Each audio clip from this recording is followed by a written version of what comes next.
Today I'm going to show you how I adjust patients' upper neck spine who have vertigo.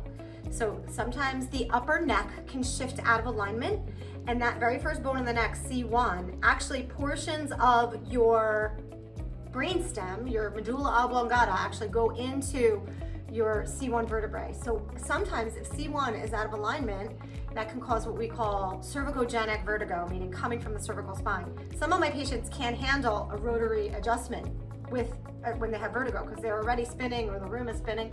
So one of the techniques I use is a drop headpiece, which can adjust the spine using a drop, like kind of a gravity little drop force. So this is my patient, Chrissy. This is how this works. This is a little head, so I palpated her spine. She's out a little bit on the right side of her neck.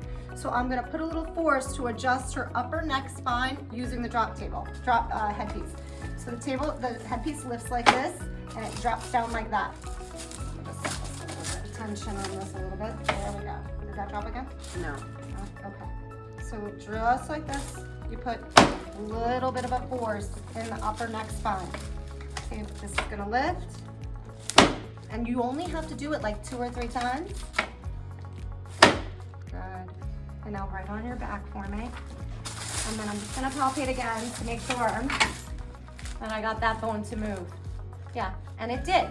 And so that helps a lot of my patients with vertigo, with dizziness, to kind of adjust the spine, takes the pressure off the nerves, and through the neck cervical spine can alleviate what we call cervicogenic vertigo. So if you're struggling with vertigo or dizziness, could be coming for your neck, come in and get it checked out. All right, Dr. Jody signing off.